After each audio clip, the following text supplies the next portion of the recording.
It's raining again, and to be honest, I'm scared stiff of the rain.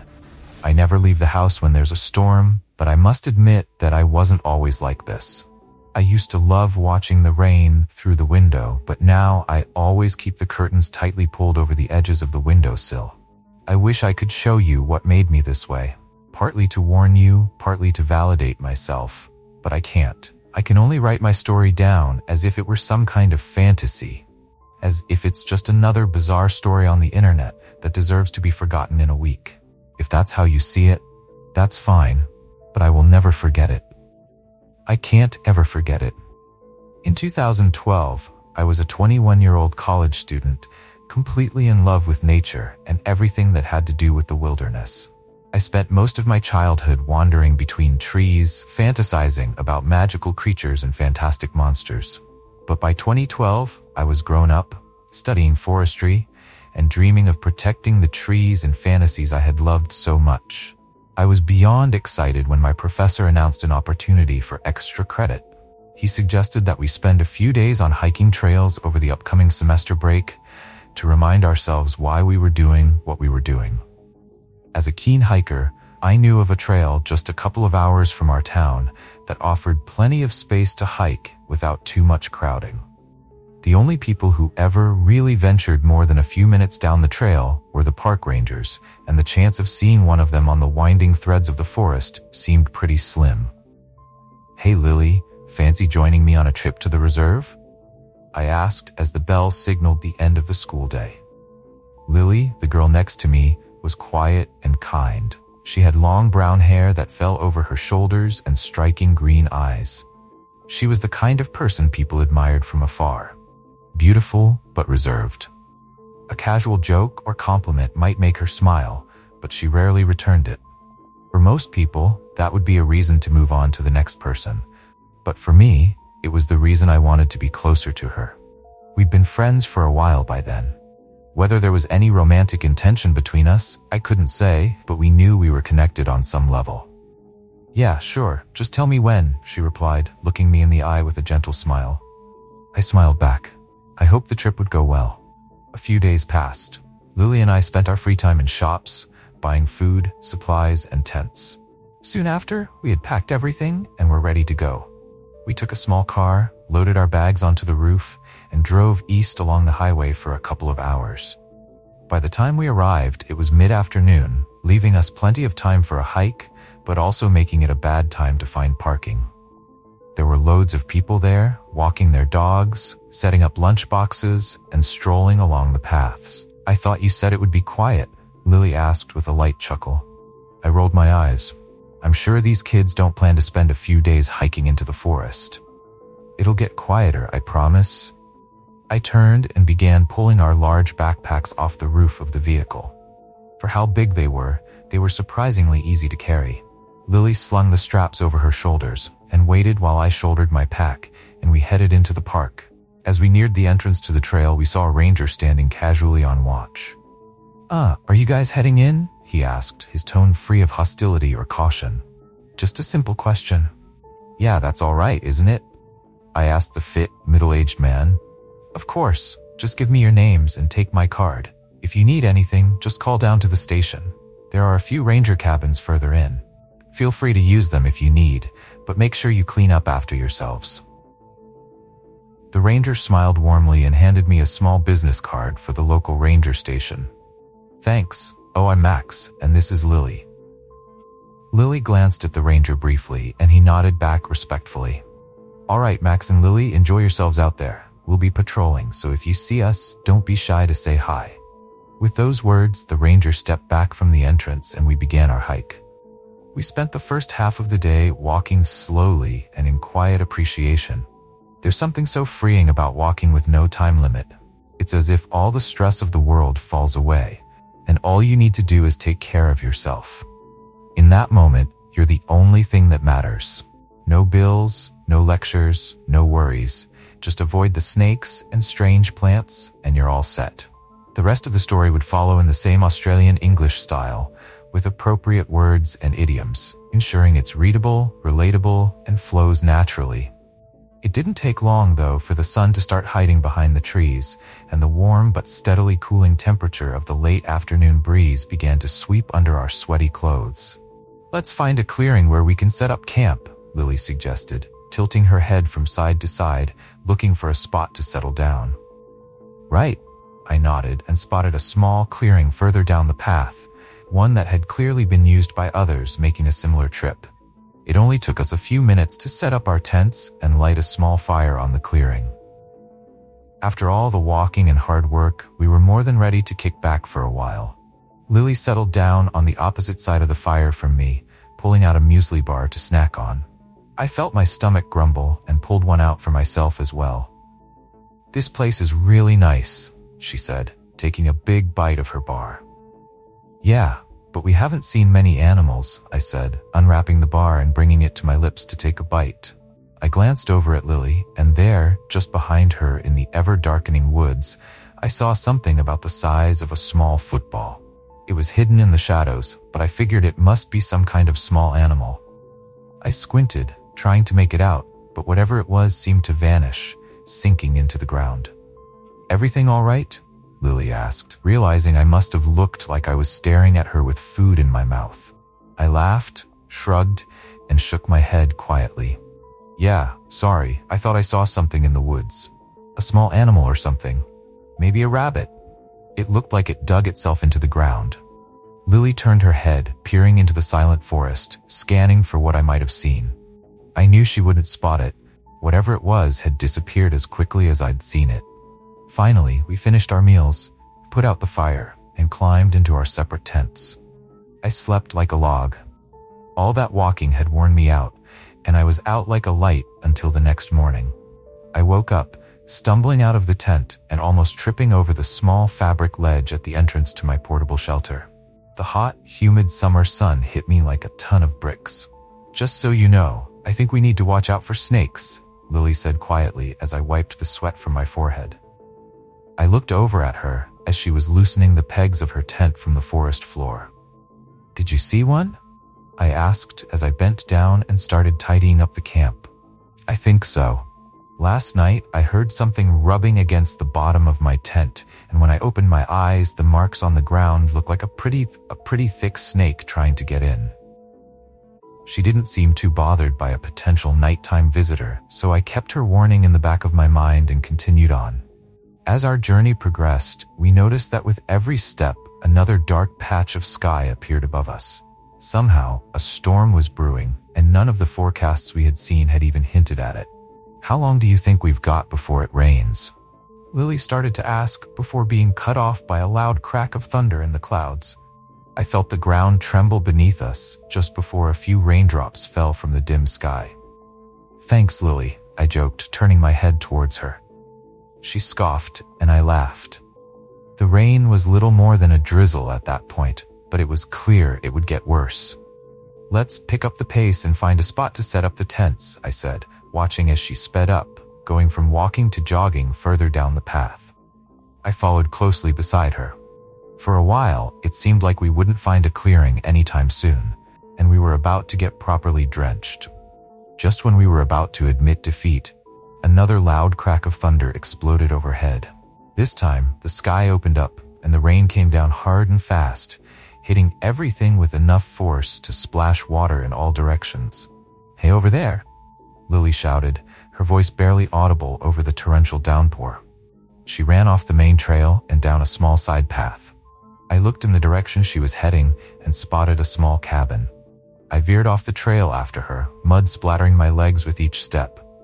I picked up my pace, hoping to catch up with my nimble friend, but just as I did, I caught my foot under something, and my momentum sent me tumbling face first into a mud bath. For a few seconds, I lay there dazed in the muddy pit, but eventually, I looked down at my feet and spotted something that looked like a thin tree root, also covered in mud and poking up from the ground. But as I stared at the root, my initial assumptions faded. The shimmer of the mud made me realize that this thing, whatever it was moving under the mud. Then it clicked in my head. The snakes Lily had mentioned. I'd just tripped over one of them. I felt a shiver run down my spine as I quickly scrambled to my feet and continued on my way, leaving the snake behind. Without further incident, I reached the cabin door and burst inside, finally free from the storm. "Wow," a familiar voice echoed in the cabin. I looked over and saw a soaked but otherwise clean Lily staring at me with an amused smile. "Did you decide to have a wrestling match with the mud out there?" "Haha, very funny," I said, looking down at myself. Mud was dripping from almost every part of my body. "I think I met one of those snakes you mentioned, and it decided to help me stumble." "Oh really?" Lily said as she grabbed me and turned me around, searching my backpack for something to help clean me up. "You were right, they're pretty big. I wonder what kind they are. I can't imagine they're venomous if they're that big." I felt Lily's hands pulling towels out of my bag. I took a moment to look around the cabin while she fished out the towels. It was made of wood, old and completely empty. There was a stove on one side, but otherwise it was very bare. Clearly, it was only meant for a short stay. "Here, clean yourself up," Lily said, handing me the towels. I immediately started wiping the mud off my face and forehead. The dirt was already beginning to dry and flake off my skin. "Thanks," I replied as she started setting up her things. I set my bag down by the door and walked over to one of the windows while still wiping myself down. I watched as the rain continued to hammer the earth, and mud began running down the hills and paths, both the natural ones and those made by humans. "It looks pretty awful out there," I commented, hearing a soft hum of agreement behind me. I let my eyes wander over the wooded wetlands and onto the path we had taken to get there. My body froze when I saw something right where I had stumbled. Something sticking up like a small pillar from the ground. I rubbed frantically at the inside of the window, trying to clear the fog and the obstructing rain. Even then, I could barely make out what looked like a thick, partially submerged branch, broken off at one end with small twigs sticking up into the air. "Hey, come over here and check this out," I called to Lily. She walked over to me, wiping her hands on a towel, and peered out the window. "What is that?" she asked, squinting through the rain and fogged-up glass. "I think it's the thing I tripped over earlier, but I'm not sure. It looks like some kind of branch." But I trailed off, unsure how to explain the unease creeping over me. "Do you think it could be some kind of animal?" Lily asked, her brow furrowed. "Maybe," I said. But I wasn't convinced. It didn't look like any animal I'd ever seen. We both stood there for a moment, watching the object through the rain, but it didn't move. Eventually, Lily shrugged and went back to setting up her stuff, while I stayed by the window a little longer, keeping an eye on the strange thing outside. The rain didn't let up, and the storm continued to rage into the night. After a while, we both decided to call it a night. We set up our sleeping bags on the wooden floor of the cabin and tried to get some sleep, but I couldn't shake the feeling that something wasn't right. Every time I closed my eyes, my mind kept going back to that strange object outside.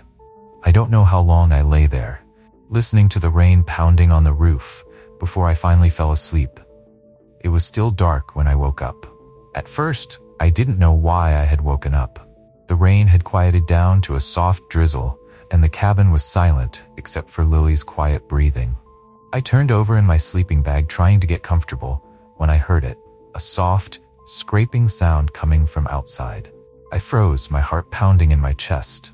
The sound was faint but unmistakable. It was coming from just outside the cabin. I strained to listen, barely daring to breathe, but the sound had stopped.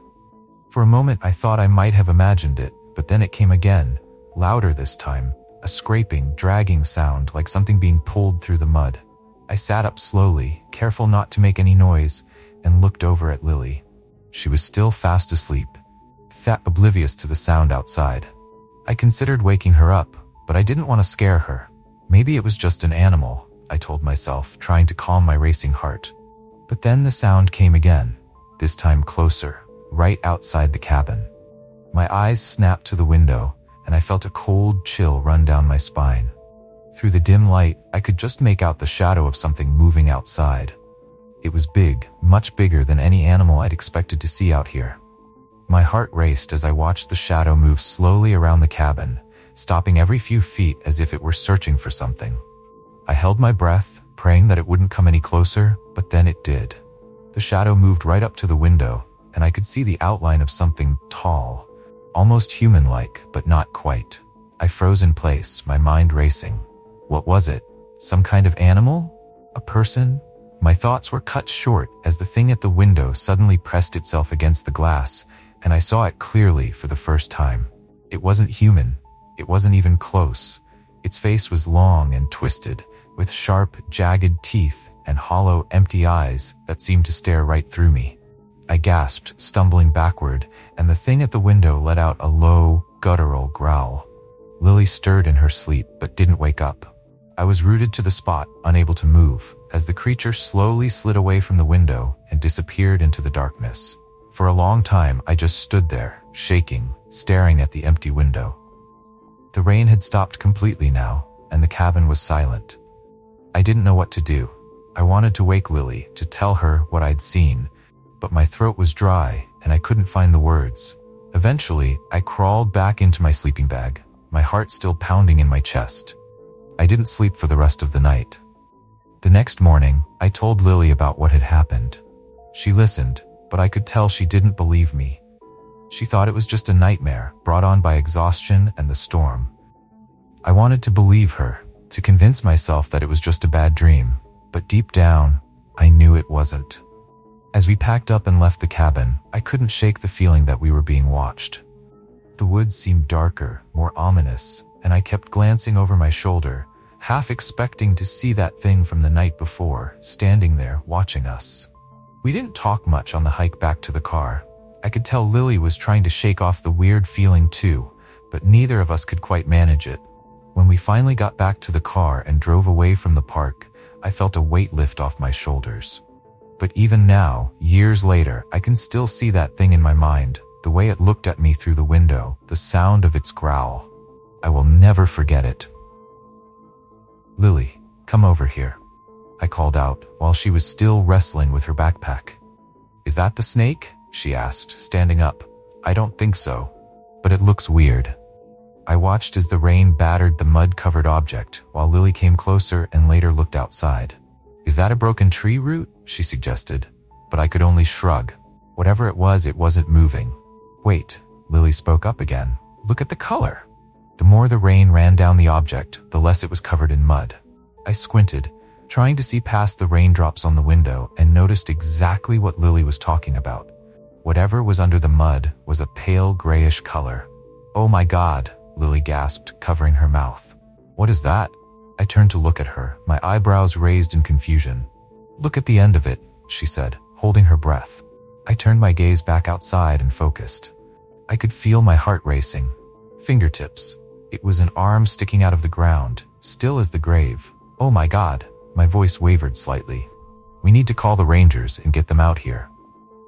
"Where's the card?" Lily asked, holding out her hand.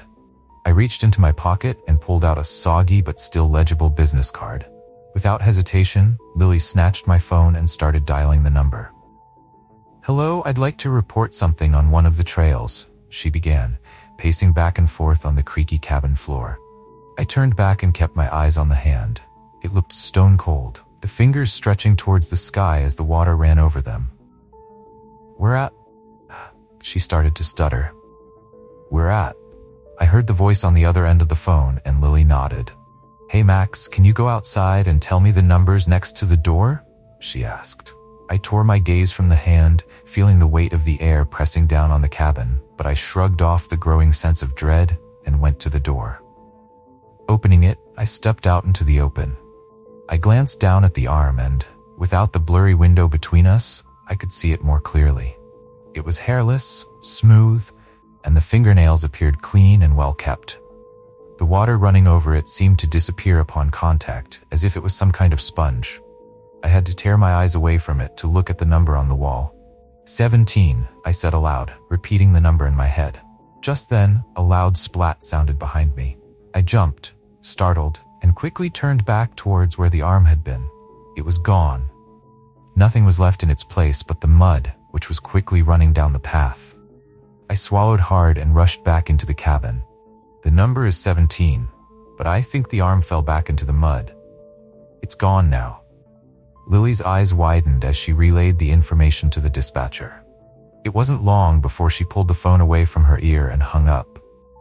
They told us to stay put and that the storm's not passing anytime soon.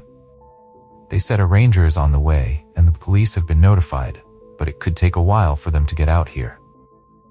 I bit my lip and glanced back outside at the empty trail. I hope it wasn't swept away in the current, I muttered. Lily stepped up beside me, standing by the window. I'm sure they'll be able to follow the mud trail. The good news is at least the rain cleaned you up a bit, she said with a comforting smile. I looked down at myself. My clothes were still muddy, but the rain on my skin had washed off most of the dirt. I guess that's a plus, I said dryly. Come on, Max. Let's at least get comfortable. I'll lock the door, just in case, you know.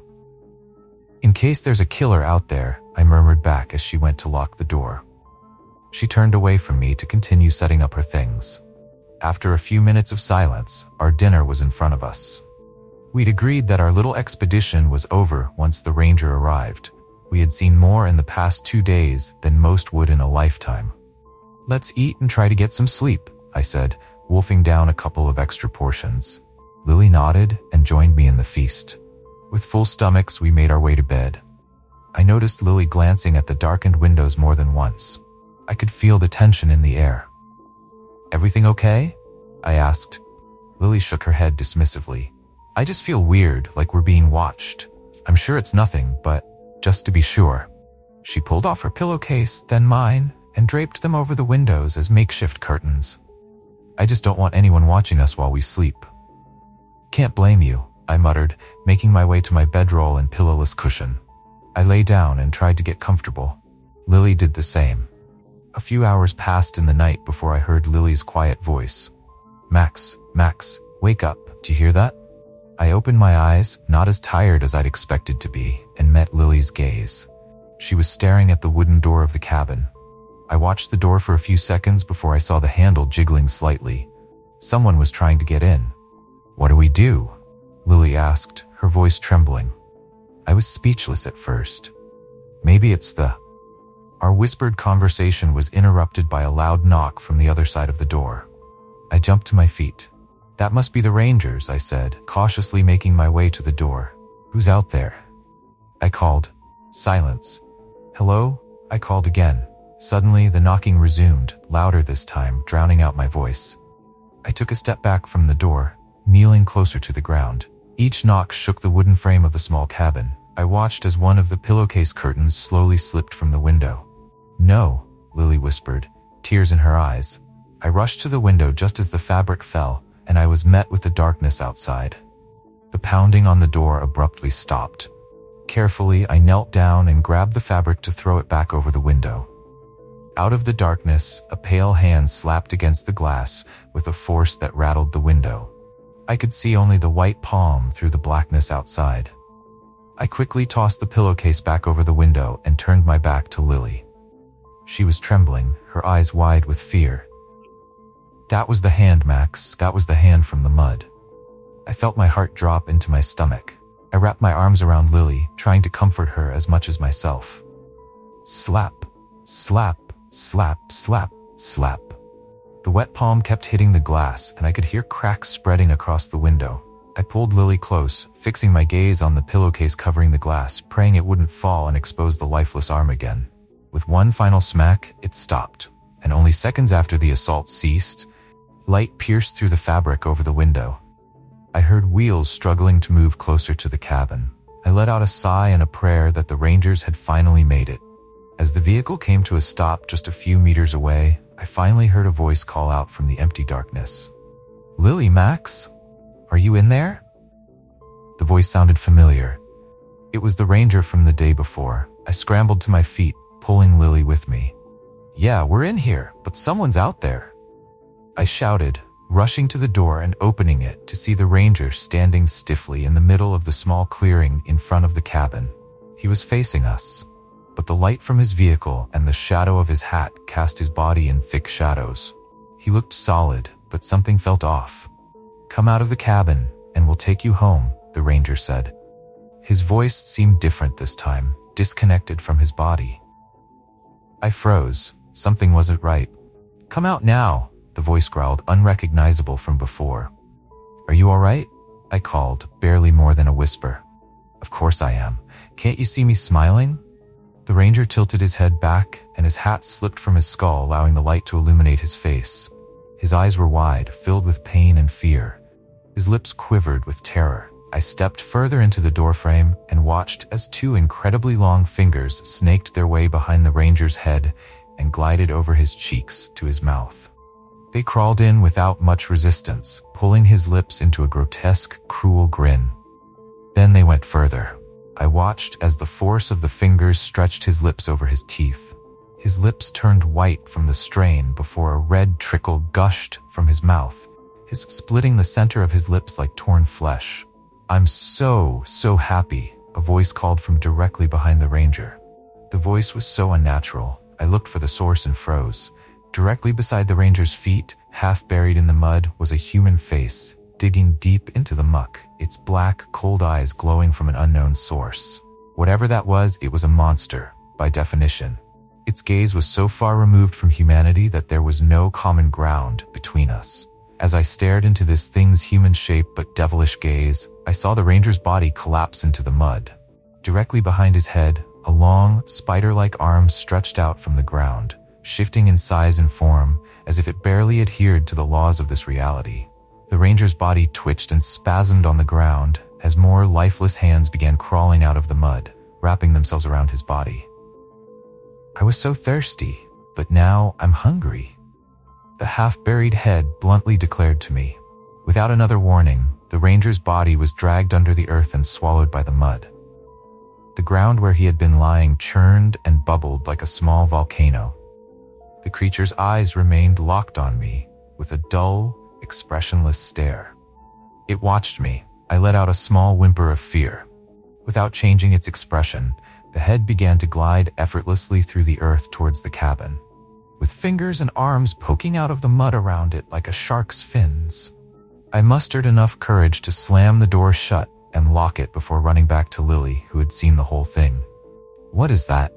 she asked, her voice trembling. But I just shook my head and slumped down next to her. "I don't know."